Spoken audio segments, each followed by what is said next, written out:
everybody, it's Kira and welcome to Polymer Clay TV. Today I'm going to show you two different ways to cut and stack foiled translucent to create these beautiful translucent Mokume Gane effects. I wanted to do a rainbow because we do have rainbow color foils now, and the color that's missing in the rainbow is yellow. So I actually took the yellow gold from the Grunge Metals set also. So I have them all sitting here waiting to be peeled back from my clay except for the pink, and I thought I'd just show you how I get it onto the clay. So this is translucent. It's actually a mix, 50-50 mix of Primo Accents Translucent and Sculpey 3 Translucent, because I find my Primo is incredibly difficult to condition straight out of the package, and if I add Sculpey 3 to it, it softens everything up. So I'm going to show you using a blank acrylic piece, like that you would put a rubber stamp on, because I like this. I can see what's happening underneath it. So I'm just burnishing, pushing down the foil onto the clay. And what's happening is I can see if there are any air bubbles, air pockets, and I can push them out and really make sure that this foil is making good contact with the clay.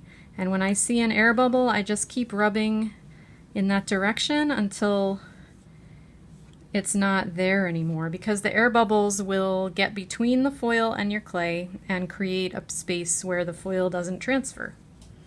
I can see a couple over here that I might not be able to do anything about because I think my clay has a little dip in it right there. But I'll keep working on them for a minute here and try to get them all out. And then I'm just going to rub in a circular and back and forth kind of a motion to get this foil stuck really well onto my clay. And then I'm going to let it sit, probably for about a half hour.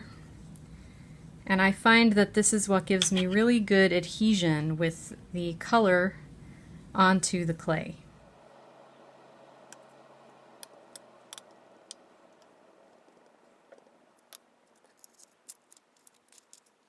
So there's the pink released from the Mylar backing.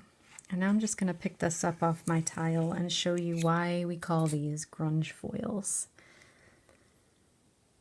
So you can see there are little scratches and imperfections on the surface, which is fine for the technique I'm going to show you. And this is what happens after you roll it through your pasta machine. You get this beautiful fine crackle. And you can see some lines and whorls in here from my burnishing. I just love how this looks. And I'm not worried about these parts because I'm going to cut around them when I put together my veneer. So to create my veneer, I decided to start with a base color, because all the rest of my clay is basically translucent with some foil on top. So I want a base color to show through underneath.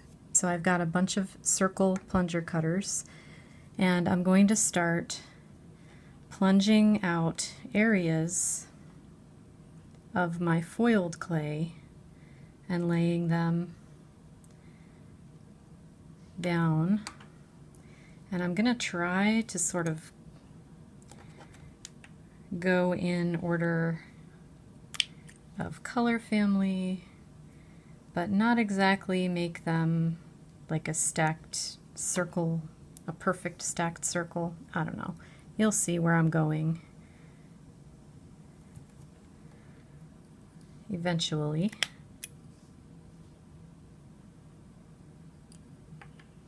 And I'll go back and forth between the colors and the shapes and sizes that I use.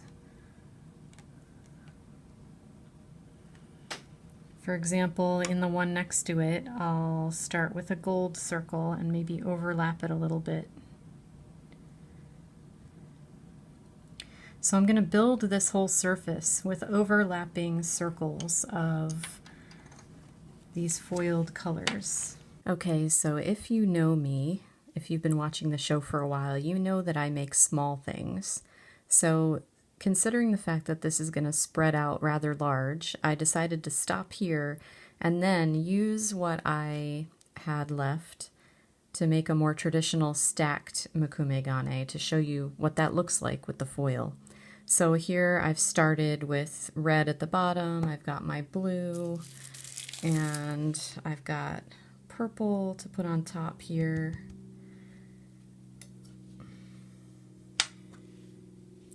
So basically when you're doing Mokume Gane, there are lots and lots of recipes, and I prefer to make it simple. So here's my stack. I think I have some pink also that would fit on top of there.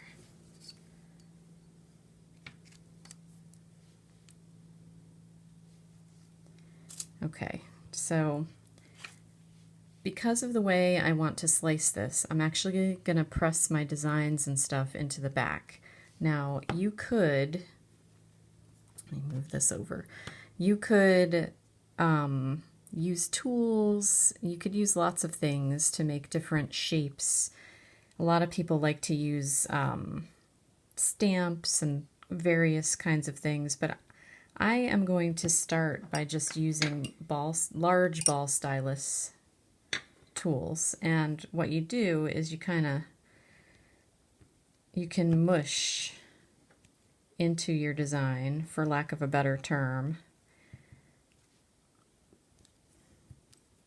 And what that does is it sort of compresses, breaks, makes little areas in the clay base layers. It presses them together, which is really what Mokume Gane means. It means folded metal. So as I'm doing this, the layers are changing and I'm getting these circular areas and depressions, and different shapes are forming inside the block. Now what do you do with the back side? Because what's next would be flipping this over and starting to slice off from the top, and you're going to slice into those layers. But what I'm going to do now is roll it thinner and put it through my pasta machine and restack it.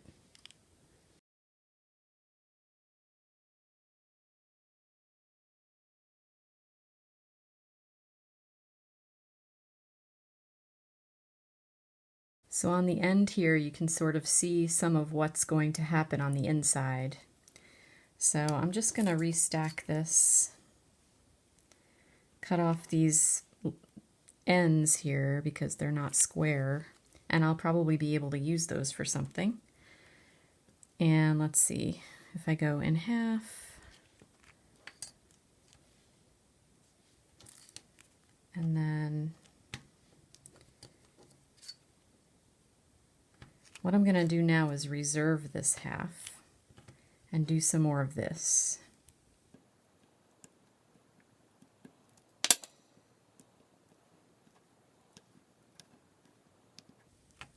And then I'm going to take those circle cutters and grab some of this and fill these holes.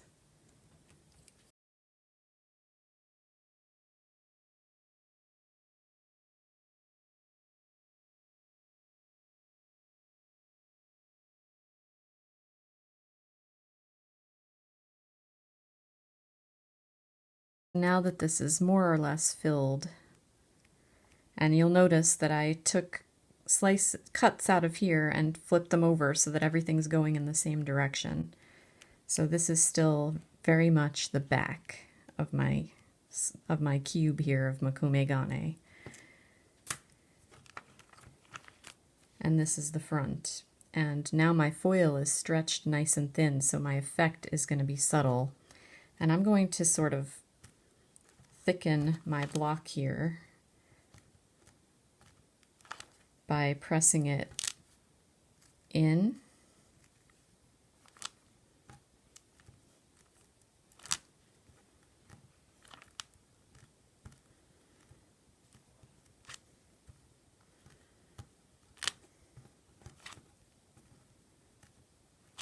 And now I'll just rest it on my table, and this is the fun part, which is revealing the design. So for that, I'm going to take a piece of plastic deli wrap and a more flexible blade. This is the Sculpey flexible long blade.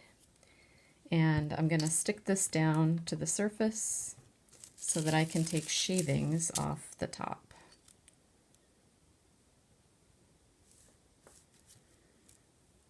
And sometimes the first layer or so is not so super interesting, and you're going to notice that on the back, this might be a little hard to see, but on the back it's going to be mostly silver, which is the back of the mylar foil, and maybe just a hint of color. So the front part is what you're going to use, because that's where the magic is happening with these swirls of color. And I actually prepared also a tile of my background color.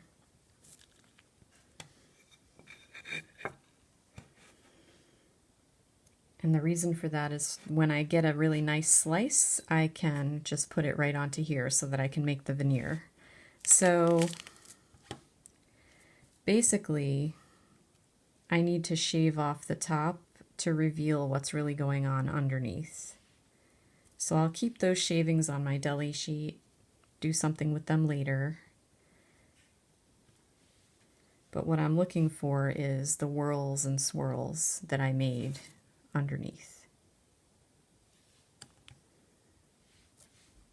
So now that these are revealed,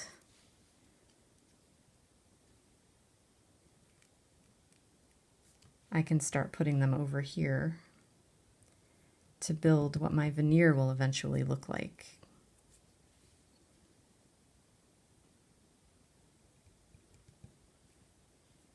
And you can play with this technique all day long. You know, here I'm keeping some of that pink from the top and revealing some of the layers from underneath.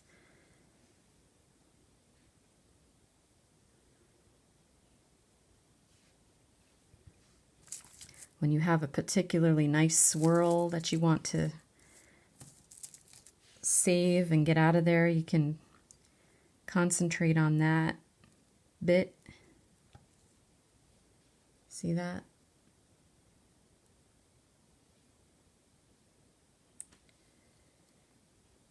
Make sure that it stays on top and you don't bury it with other pieces.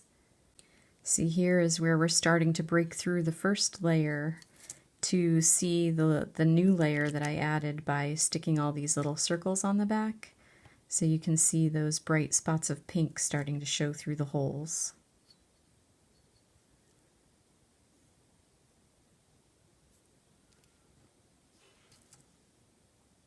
And then around the edges, you're going to get this rippling effect where everything got smooshed. So if you wanted to, you could plan your Mokume Gane.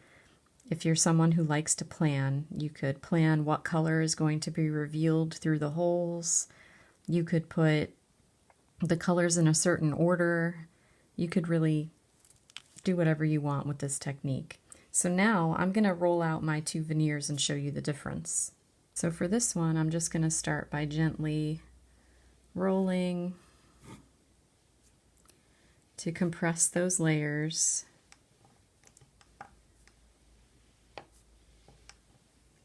And then I'll take it to the pasta machine. And you can see here this beautiful translucent, almost watery effect that comes from spreading those foiled sheets out so thin. And you see different ripples of metallic showing through. It's really beautiful, and I know making beads with this will be really, really nice. So for the other one, I'm going to start by just pressing this all together with my fingers.